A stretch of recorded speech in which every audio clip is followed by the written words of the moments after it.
la chaîne et soyez les bienvenus pour cette vidéo un peu spéciale qui va mélanger la review, la rétrospective. Vous verrez, je vais expliquer comment ça va fonctionner. Ce sera consacré à City Hunter, donc Nicky Larson. En fait, je dis que c'est une vidéo un petit peu spéciale dans le sens où il y aura un mélange de review film, comme j'avais fait pour Police Academy, et de review collection, comme vous avez l'habitude de voir sur la chaîne, où je présente différents objets, CD, DVD, livres et autres. Donc on va essayer de faire ça pour le mieux, et on va commencer tout de suite avec cette review rétrospective collection consacrée à Nicky Larson. City Hunter est un shonen manga, écrit et dessiné par Tsukasa Ojo, auteur de Cat's Eye notamment. Il a été publié de 85 à 91 dans le magazine Shonen Jump, puis compilé en un total de 35 tomes. Une adaptation télévisée de 140 épisodes a été diffusée entre avril 87 et octobre 91. Chez nous, elle est connue sous le nom de Nicky Larson, diffusée à partir du 21 octobre 1990 jusqu'au 10 avril 1995 dans l'émission Le Club Dorothée sur TF1. Pour résumer brièvement l'histoire, celle-ci se déroule à Tokyo, dans le quartier de Shinjuku, où nous y suivons Ryo Saeba, Nicky Larson en français, alias City Hunter. C'est un privé, nettoyeur, garde-corps, qui n'accepte que de travailler pour des jolies filles et espère se faire payer en relations sexuelles. Tout au long de la série et du manga, il acceptera toutefois des contrats liés à des hommes ou encore à des enfants. En ce qui concerne Ryo Saeba, le héros de l'histoire, on sait très peu de choses sur son passé, mais il s'agit d'un expert. Son arme de prédilection est le 357 Magnum. Très fort également au fusil à lunettes, il ne rate jamais sa cible et peut tirer jusqu'à 6 balles au même endroit. Il est aussi très fort physiquement.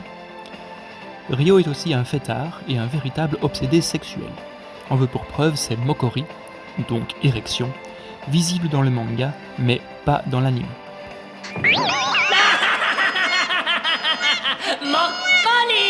Kaori Makimura, Laura Marconi en français, est la sœur du défunt Tony Marconi, ancien équipier de Larson. Elle secondera City Hunter par la suite. Très maladroite au début, Laura, qui est très garçon manqué, s'améliorera par la suite. C'est également une spécialiste de la massue lorsque Ryo exagère avec les filles. Calmez-vous, Krista, n'ayez pas peur, je vous en prie, calmez-vous, n'ayez pas peur. Pas de mal. Ah non, alors là, il dépasse les bornes. Il court après Krista seulement vêtue d'une serviette de bain. Tiens,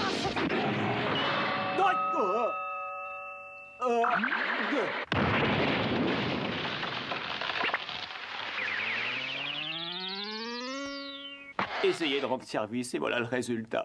Le colosse Umibozu, ou Mammut en français. Il en perd sa bouboute, le mammouth. C'est un nettoyeur comme Ryo. Tour à tour rival, mais néanmoins ami de City Hunter, ce personnage intervient souvent dans l'ombre. Malgré son imposant physique, Mammut a une énorme phobie des chats et des chatons. A noter qu'il tient un café, le Cat's Eye, avec Mickey, la propriétaire.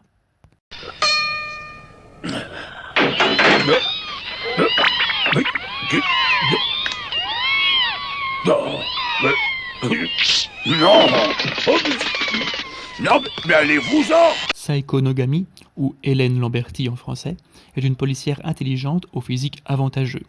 C'est une spécialiste du couteau, qu'elle porte dans son porte-jartel, et du Smith & Wesson 38. Elle donne des informations à Ryo et sollicite de temps en temps son aide pour certaines missions. Ryo est embêté car elle ne paye jamais ses dettes.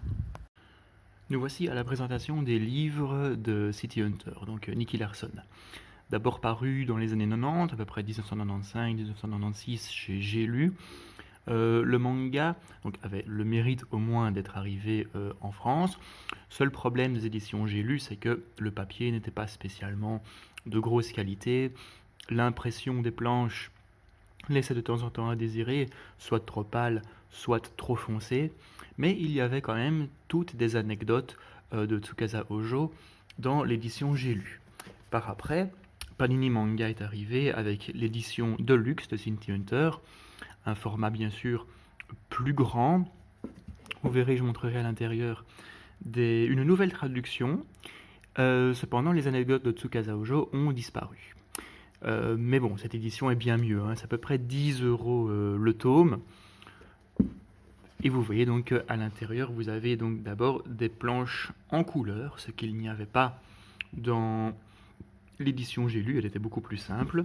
Alors évidemment, c'est pas tout le manga qui est en couleur, après ça s'estompe un petit peu.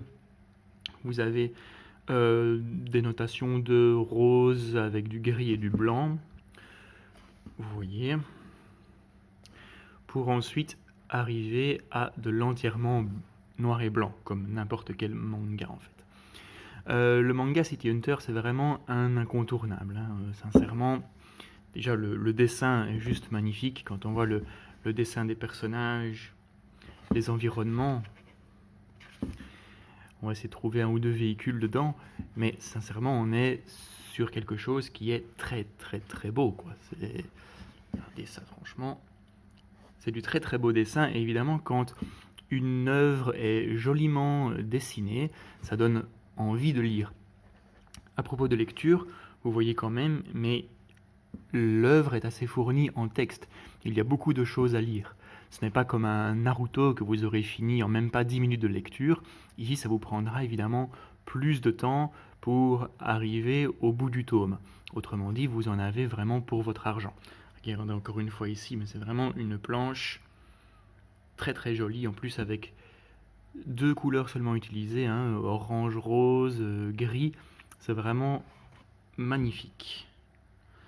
Donc un incontournable de la lecture manga, vous voyez les automobiles ici, les voitures, on voit, hein, c'est une BMW, mais franchement Tsukasa Ojo dessine super bien, voilà encore ici, encore là, vraiment très très bon, je ne saurais que le conseiller à tous ceux qui voudraient le découvrir, si c'est pas encore fait évidemment. C'est un mélange, hein, d'humour, d'action, de drame aussi. Il ne faut pas oublier qu'il y a beaucoup de drame dans City Hunter, hein, au-delà des situations comiques avec les jolies filles. Les histoires sont empreintes de parties vraiment dramatiques. J'ai pas descendu tous les volumes, hein, sinon on serait parti pour la lune. Il y en a une trentaine, il y en a 32. Donc voici ici j'ai descendu le 1, le 2 et le 3. Au milieu vous avez un artbook. Il n'y en a pas beaucoup, hein, sur Nicky Larson, mais bon, celui-là je l'avais trouvé. Ils mettent ici TV Animation Perfect MOOC. Et dedans, ben voilà, vous avez toute une série de dessins qui sont vraiment bien faits.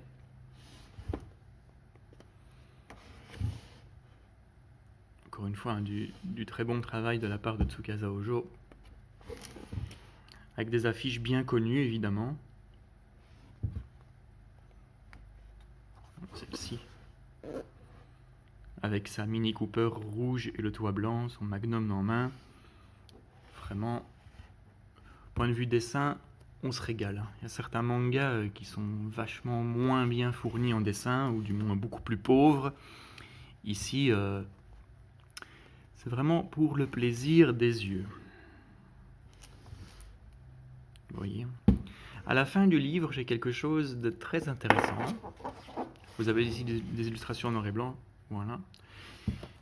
C'est donc ceci, Vincent Ropion, donc c'est Guest Retro Medinasia 2015, donc j'avais eu l'occasion de rencontrer Vincent Ropion, il m'avait dédicacé ceci, hein, pour Olivier, Amitié, Vincent Ropion, Nicky, donc avec l'image de Nicky Larson et l'image de l'acteur ici.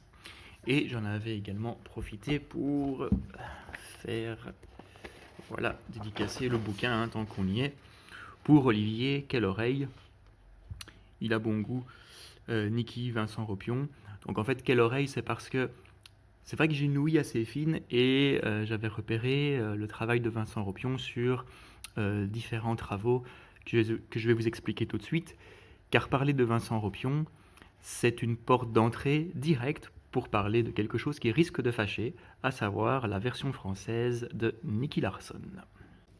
Et oui, la VF de Nicky Larson. Ça porte à débat en effet.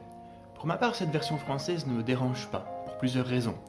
La première, c'est que j'ai connu la première diffusion de Nicky Larson à la télévision, au Club Dorothée, donc je suis habitué à cette version édulcorée par rapport à la version japonaise. Deuxièmement, cette version française ne dénature pas l'histoire. Oui, certains mots de vocabulaire sont changés pour être adaptés un petit peu plus aux enfants, mais l'histoire reste compréhensible malgré tout. Ce n'est pas comme la catastrophe qui a été opérée avec Ken le survivant par exemple, où à force on n'y comprenait plus rien. Autre point également, dans la version française, les acteurs sont vraiment très très bons. Vincent Ropion en premier. Comme vous l'avez vu avec le livre que j'ai présenté juste avant et la petite carte, je l'ai rencontré lors d'une convention, donc le Retro Medinasia. Et franchement, c'est un gars très sympathique. Il prend quand même le temps de discuter avec ses fans. Et au-delà de Nicky Larson, il a également doublé d'autres personnages. Par exemple, il double Christian Slater dans Robin des Bois avec Kevin Costner. Il double également Raphaël dans la première série télévisée de Tortue Ninja. Il double aussi Mike dans le dessin animé Tous en scène avec des animaux qui chantent. C'est aussi la voix de Charlie dans Lost et aussi de Jazz dans Le Prince de Bel-Air. Bon sang, je meurs de faim. On mange quand ici? Nous, on mange ici. Vous n'y mangerez jamais. Alors que vous, en tout cas, vous y mangez souvent.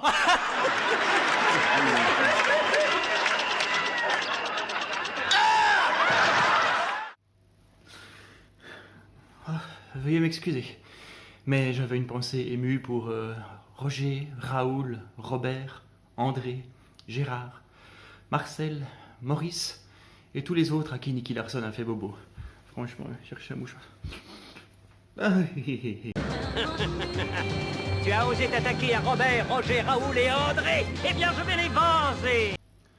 En effet, tous ces personnages au nom rigolo sont doublés par un acteur, Maurice Sarfati, qui faisait 90% des méchants dans Nicky Larson. Et je trouve qu'il faisait ça vraiment très très bien. Il changeait sa voix et on avait droit à des mots qui sont devenus cultes dans cette série. Par exemple, je vais te faire bobo, tu vas sentir la bulette, mamute, je vais t'aplatir comme une galette.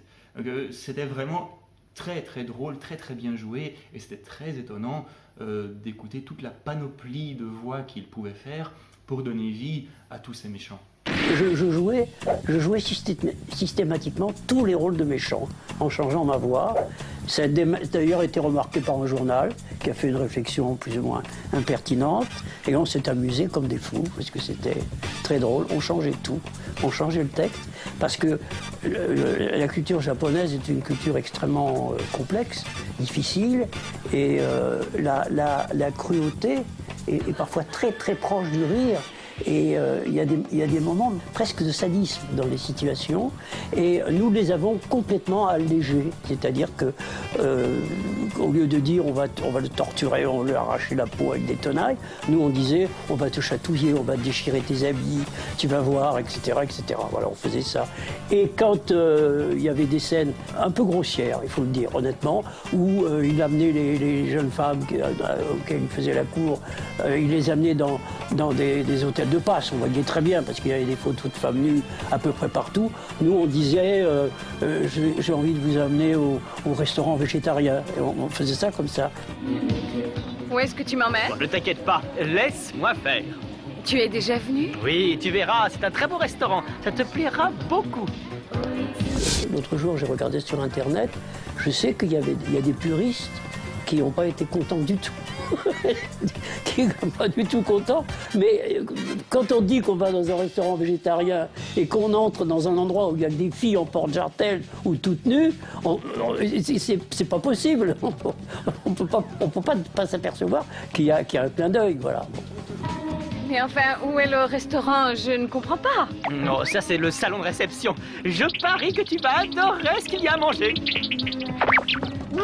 Et c'était complètement pour adultes et on a su, nous, on s'est renseigné, on a su par le patron de la boîte pour laquelle on travaillait que c'était destiné à des enfants.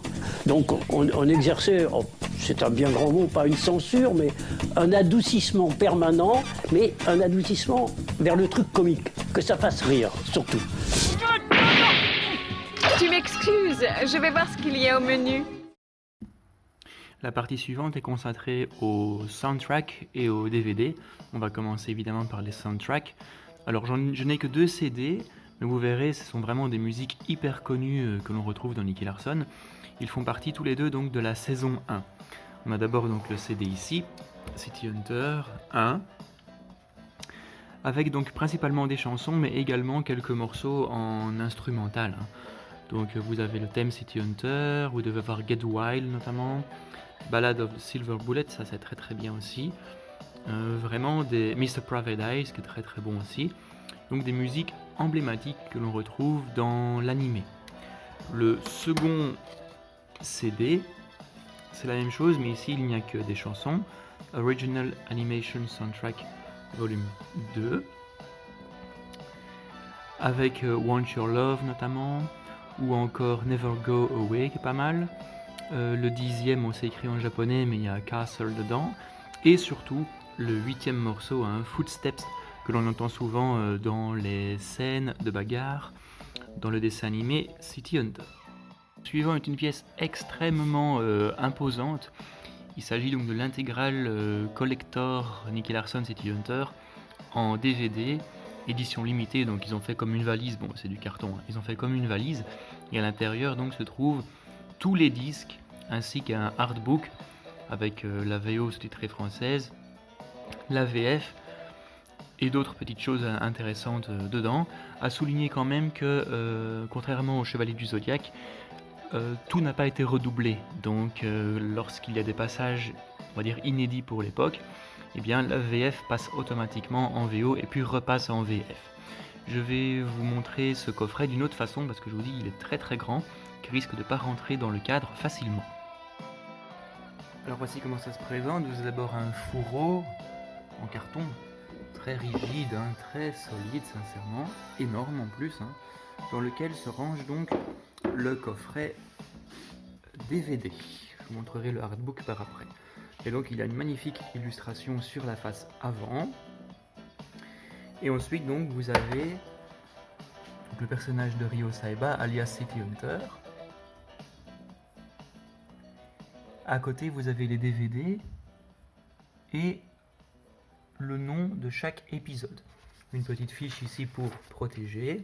Et alors vous avez donc les disques qui sont donc proposés avec à chaque fois une illustration différente sur le disque, ce qui est plutôt bienvenu pour un collector.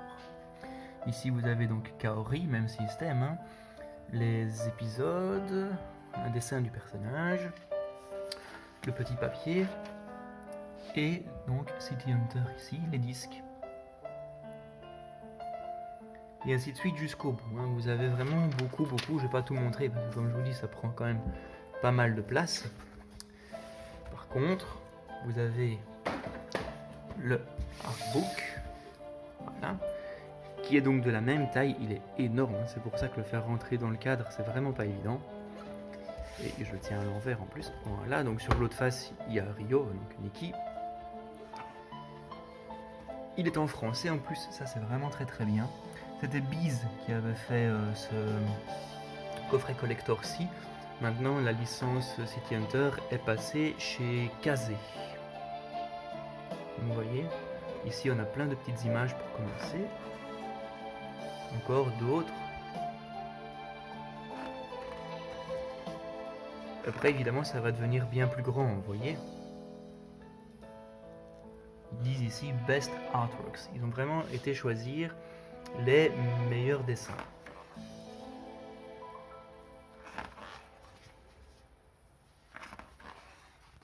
Vous voyez, je passe assez vite, comme ça vous voyez, de toute façon il n'y a pas 10 000 choses à dire. On retombe un petit peu avec du texte ici, l'auteur original Tsukasa Ojo, le contexte City Hunter, donc il y a également une mine d'informations dedans. Le lexique, l'animé City Hunter. On retombe sur des petites images, présentation des personnages, Ryo Saeba, Kaori, Falcon, Mickey, Saeko, etc. Des images en noir et blanc.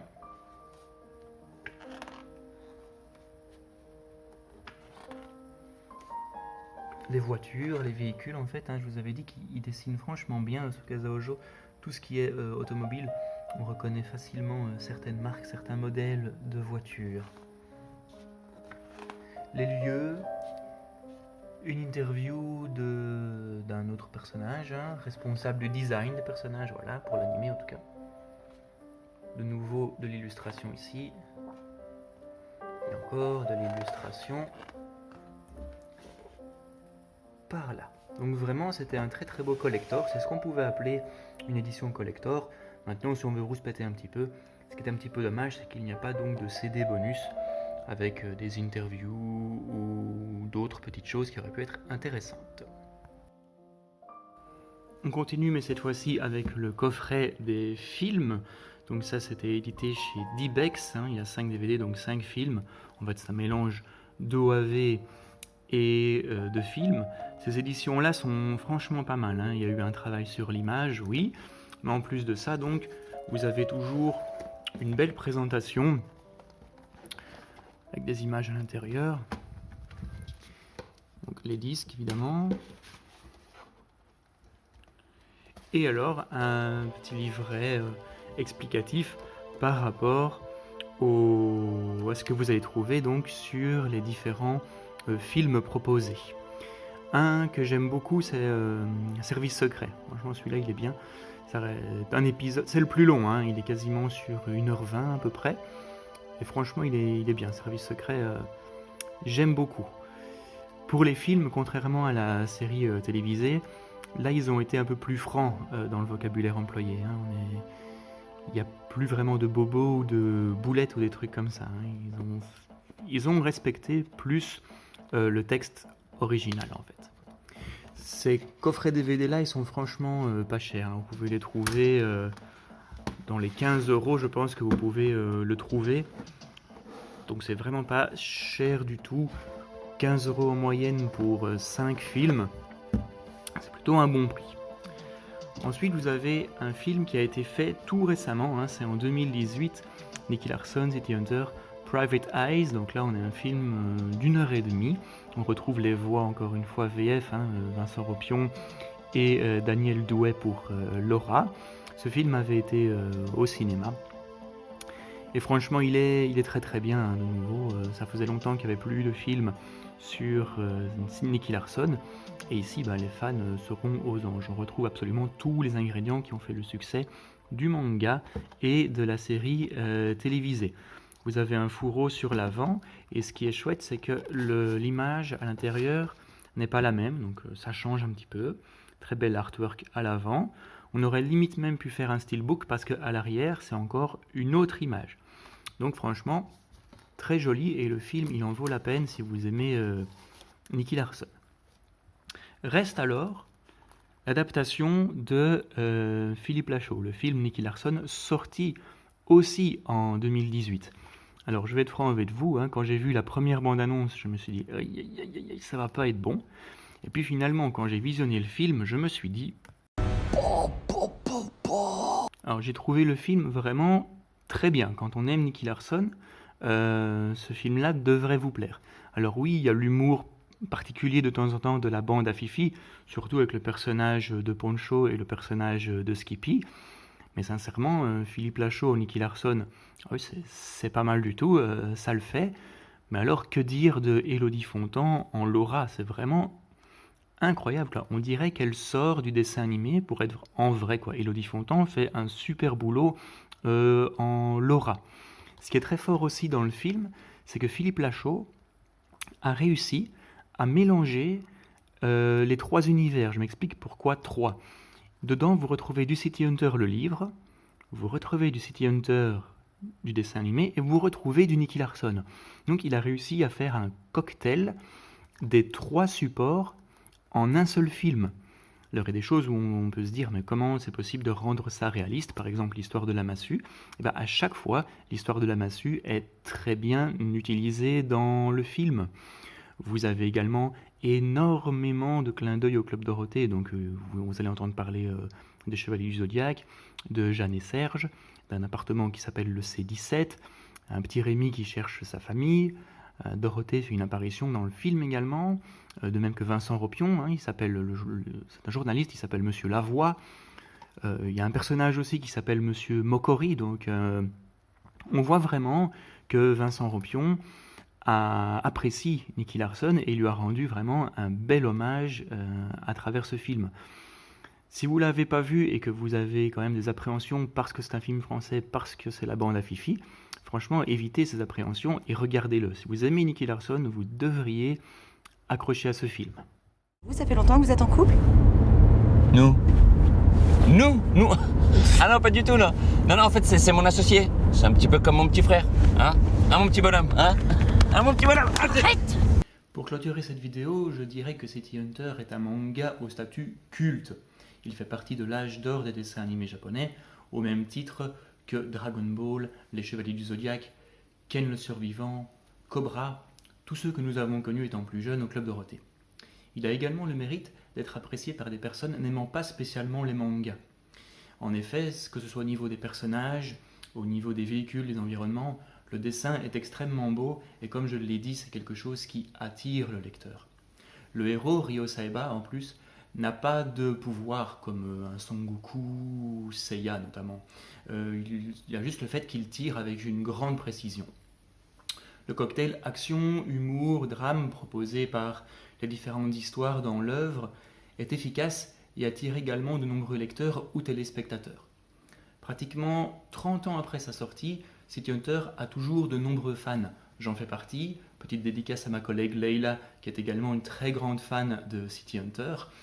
Et on en parle toujours autant dans le sens où ça reste une référence. Il y a eu, je vous l'ai montré, le film Private Eyes en 2018 qui est sorti. Il a fait une apparition dans un jeu vidéo également. Et il y a aussi donc le film de Philippe Lachaud. Philippe Lachaud ne doit pas être beaucoup plus vieux que moi, donc il a également connu ce dessin animé-là via le Club Dorothée. Et comme je vous l'ai dit, son film est un véritable hommage à la série et au livre d'origine. Aussi, il faut noter qu'une sorte de suite à City Hunter est en production, Angel Heart, en livre et en film aussi. City Hunter est donc un manga cultissime que je vous invite à découvrir ou à redécouvrir si ce n'est pas encore fait. J'espère que cette rétrospective collection vous a plu. N'hésitez pas à la commenter, à la partager. N'oubliez pas également de vous abonner à la chaîne si tout le contenu pop culture de celle-ci vous plaît. Et moi je vous dis évidemment à une prochaine vidéo. Ciao ciao!